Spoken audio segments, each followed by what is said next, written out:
This November 27th, Pope Francis will embark on the 21st journey outside of Italy, this time to two countries, Myanmar and Bangladesh. It is the third time that a Pope visits Bangladesh, but the first time that a Pope visits Myanmar. Now, this visit will take place in the middle of a crisis that is garnering the attention of the world, the Rohingya refugee crisis. This is a situation that is taking place, the Rohingyas, which are a Muslim minority in the Buddhist majority Myanmar, and they're having to flee into Muslim Bangladesh.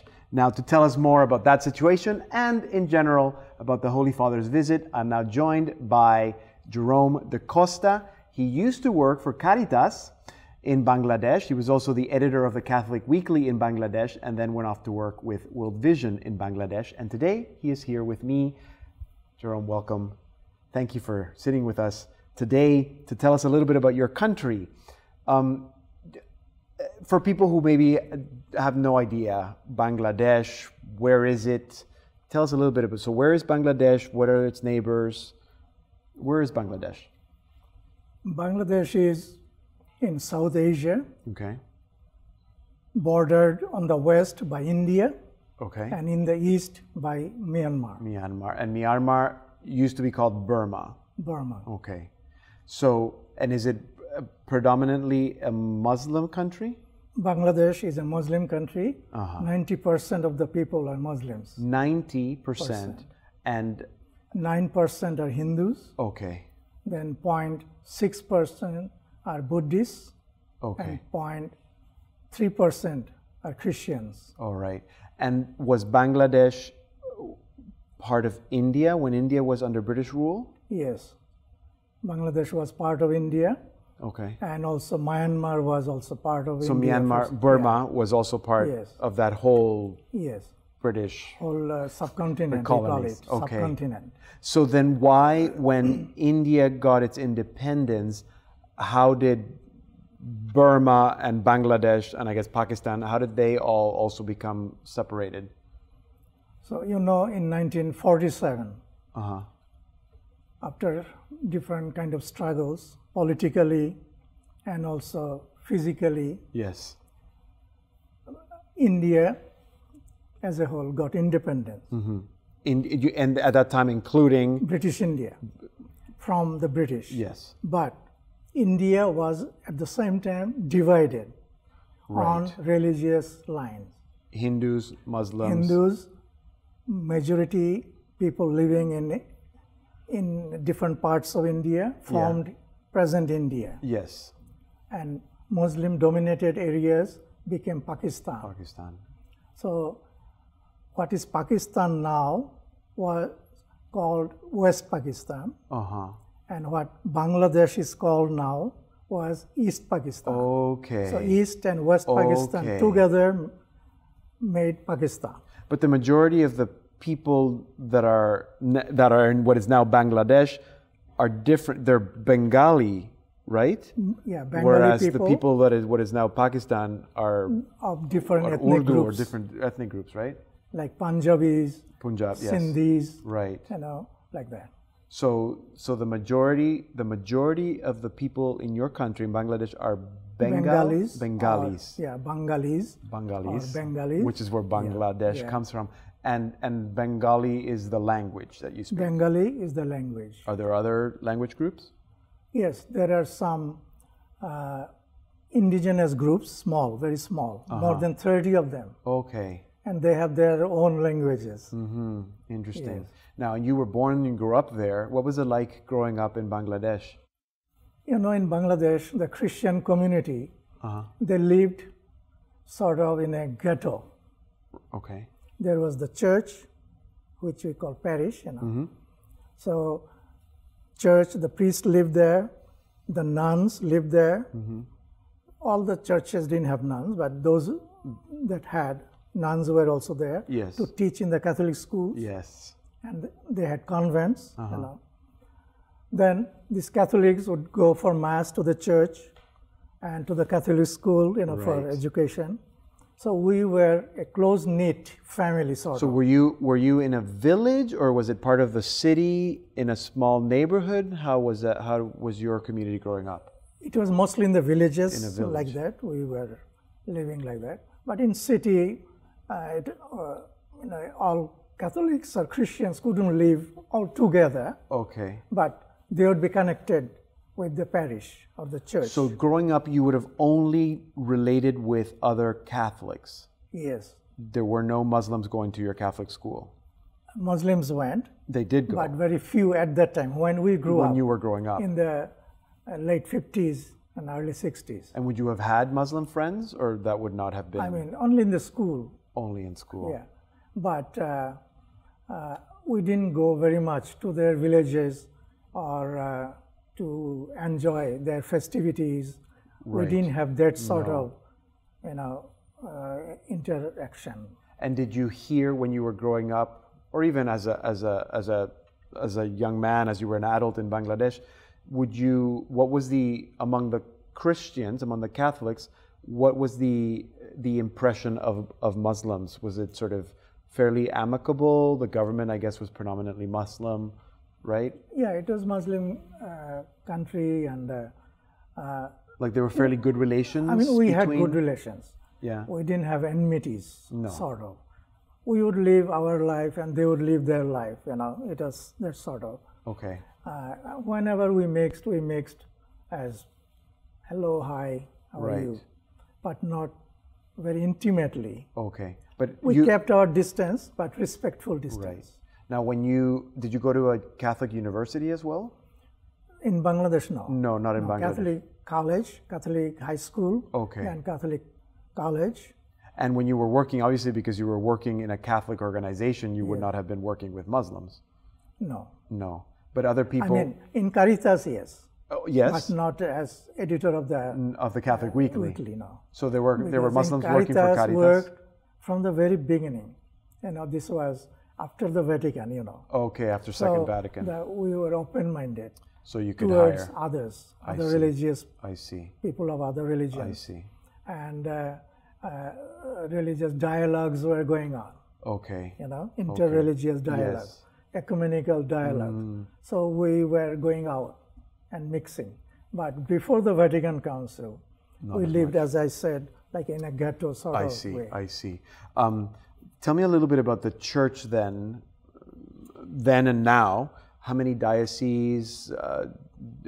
You said it's a minority Catholic, about just under 400,000 Catholics in the whole country. Yes, The population, just remind me, it's 164 million, you said. yes. So 400,000, less than 400,000 are Catholic.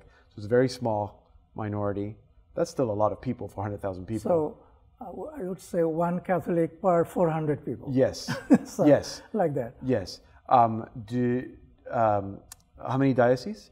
Now we have 8 dioceses. 8 dioceses. It grew, And and mostly in indigenous group areas, okay. in the So- border areas. And you have a new cardinal. We have new cardinal Yes. from last year, November. New cardinal.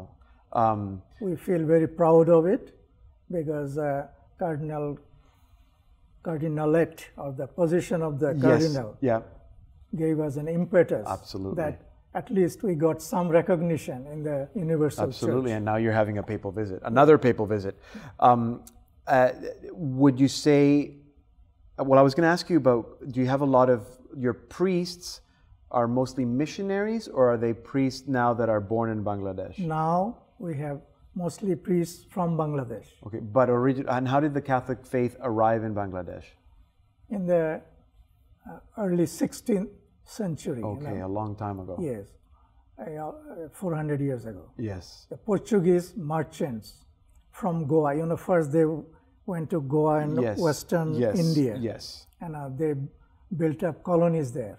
As you were mentioned, that whether in Bangladesh, Yes. they couldn't do this in this side, but in West they did. Yes.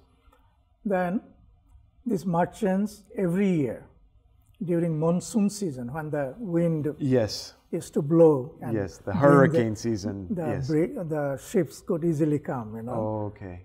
with the wind. Yes. So they came to eastern part of India too. So they did business and they would go away again. Then with some of the ships, they had chaplains. See? So for the sailors, because Portugal and Spain, they were considered Catholic countries, Yes. very loyal to the Pope. Yes. So they tried to follow, strictly everything Catholic. So they sent chaplains, and the chaplains were priests. Yes. And so So that they can hear mass. priests would go with the sailors. Yeah. Interesting. See? And in that's the how ship, the they faith used to spread. hear mass, receive Holy Communion, Right. and confession and everything. Interesting. So those would have been the So first missionaries. they were the first missionaries, and also later, when the frequency increased, missionaries began to come with the sailors. Then, when they got permission to build trading posts, an area was given by the government, Muslim government.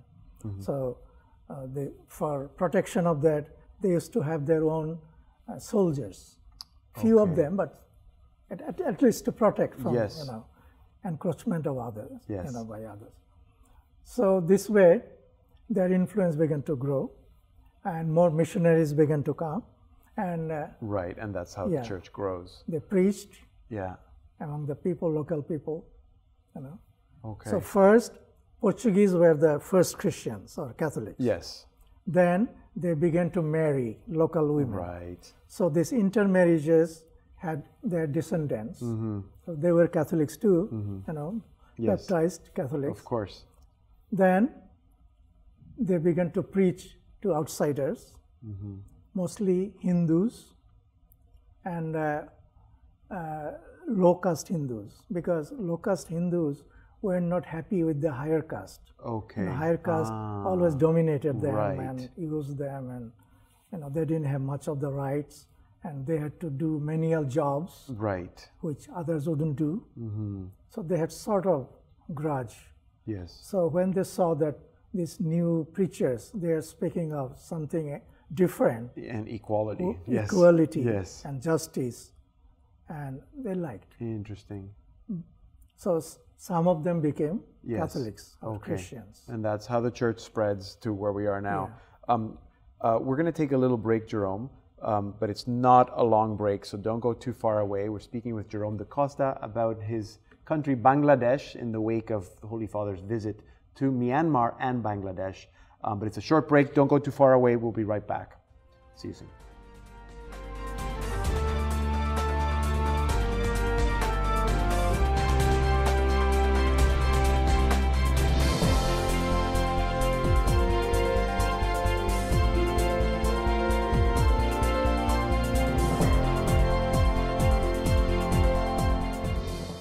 Speaking about the church in Bangladesh in the wake of the Holy Father's visit to Myanmar and Bangladesh, and I'm speaking with Jerome D'Costa. So tell me a little bit about the relationship. You mentioned how Bangladesh, India, Pakistan is not a bordering country, but there was that relationship because of the history. What is the relationship between Bangladesh and Myanmar, which used to be Burma? Is there much relationship between those two countries? Earlier, we did not have any real except maybe diplomatic relation. Right. But that time, that the Burmese government was controlled by the army and very strictly controlled. Okay. And they were sort of a hermit kingdom, like as we say, North Korea is the hermit kingdom. Yes. So aloof from others, So we didn't have that much connection with Burma. So even after... Except some people maybe going there and coming. But you had mentioned the Liberation War. At that time, Burma separated also from Bangladesh. No. When you both separated when Britishers went, Yes. then later Burma also got independence. Okay. Yes. So that was first. And again, it's not... I don't know how much you know about Burma. Population 53 million. They also have I think 1% Catholic population, but it's still 450,000 Catholics in Burma. But Burma is mostly a Buddhist country. You you mentioned that there is a Buddhist population in Bangladesh. Bangladesh, yes. What is the relationship between, I guess, the church and those other groups, the Muslims and the Buddhists? I guess the Buddhists are another minority. Yes. Is there relationships between the Buddhists and the Christians in Bangladesh? Yes. As I said, after Vatican II, okay, so these dialogues, with other religions started. Vatican II encouraged that. Yes. And also ecumenical dialogues. Yes. So we have this. So in these dialogues, their leaders come, and our leaders, Catholic church leaders, priests and bishops, they also participate. And some laymen also. Is there conflict between the Muslims and the Buddhists in your country? Not in general, no. No. Once in a while, sporadically, maybe some problem. But the government is predominantly Muslim or completely Muslim? Predominantly Muslim. Yeah. Yeah. Okay. Is there the Buddhists in your country, do they have any relationship with the Buddhists in Myanmar? They could have, I don't know. Personally, but would it be the same group of people ethnically? Or is not an ethnicity, it's just religion? It will be different. Yeah, different. Ethnic groups would be different. Okay. As far as I know. Now, you used to work, you mentioned, for Caritas, and Caritas, of course, is the pontifical branch, the arm of the church that does charity all over the world. You were their communications officer, so you must have been very familiar with all the different projects that the church was doing. What sorts of projects would the church have been involved in Bangladesh? Oh, that was huge. 1971, Liberation War. So that time, millions of people suffered. And about 10 million people took shelter in India as refugees. Okay. It's a big thing that time. That's a lot of people. Yeah.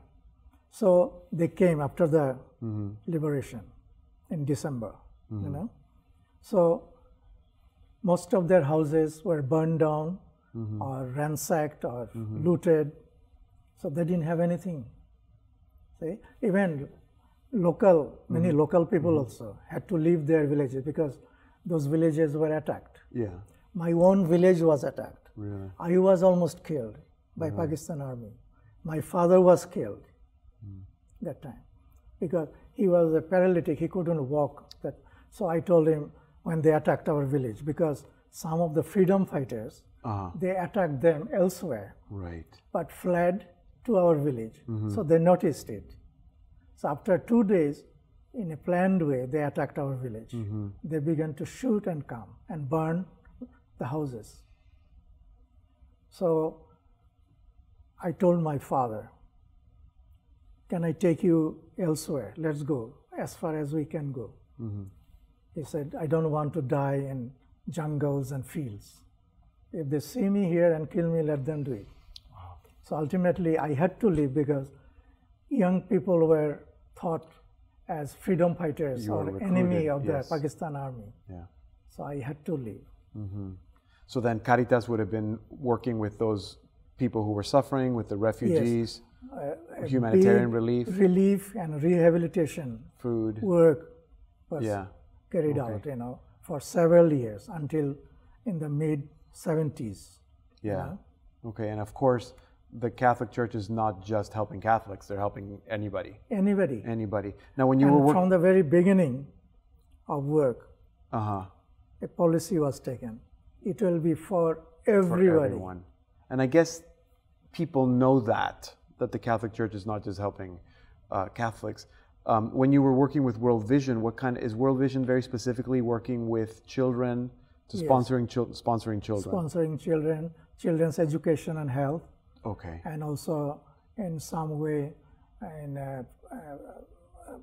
the professions of their parents, not in a big way, but children's education, sponsorship, these are big things. When you were speaking about the 1971 situation, I mean, I can't help but find parallels between what's happening today with the Rohingya refugees that are coming from Myanmar. They're Muslim, they're having to flee across the border into Bangladesh. How I guess, how is Caritas in Bangladesh responding to that crisis? And how is the Bangladeshi community or population in general responding to that crisis? In general, the people of Bangladesh and the government of Bangladesh are very much for the help, to the Rohingya? To the Rohingyas.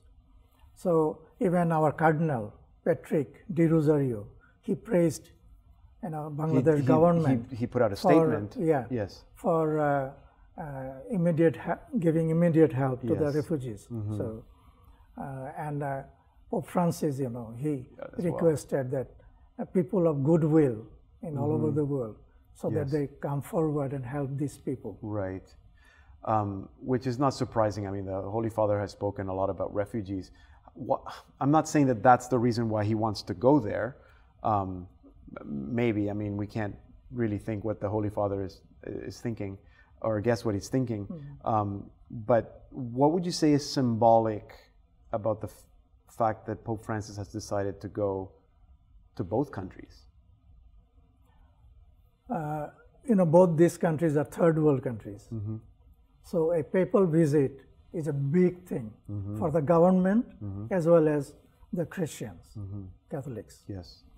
For the government, it's a leader of a big religion. Well, he's a world leader. A world leader, as Vatican state leader, as well as religious leader. Yes. So he's a big thing. So governments they feel proud to welcome them, and it also gives them impetus, and in another way it helps that they also come to know about the Catholics, about the Catholic leadership. Many government officials, their eyes are attracted to this. Right. They know more. So it helps. So it helps the church in their decision and in their. Now you were there when John Paul II went. You were there when Paul VI landed for a few hours at the airport. Did you see that maybe encouraged the church or the church leadership in Bangladesh having a pope visit? Of course. Yeah. Of course. It gives a big impetus and more courage to go forward. To keep doing what you're doing. Yeah. Yes. So in the few minutes that we have left, what is, I guess for you, what is your hope for Pope Francis's visit? And maybe if you can speak for your whole country, what do you think are the hopes of the Bangladeshi people for this papal visit? The Bangladeshi people, it's now, I can say that it's a local church, because the leadership, all the bishops are local. Okay. Most of the priests are local. Nuns, I would say 98% or 99% are local. Brothers, religious brothers, yes, mostly local. Except one or two, at present. So it will give them a lot of impetus. They will get encouragement to do their work with earnestness and more, hope. This hope is very important. Yes. So it will give them much hope. It's very good. To go forward. Do you wish you would be there? You were there? Yes, of course. I would love to. And I think his visit also will help Bangladesh and Myanmar relationship to grow closer. Yes. And other countries also will come forward to solve this problem of the refugees.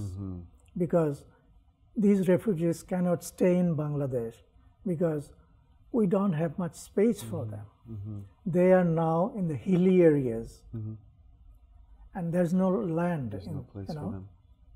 If they want land, it will be Bangladesh's land. Yes. So we cannot give just like that. So this needs to be solved, and I'm sure that Pope's visit will help these people rethink and do and act positively.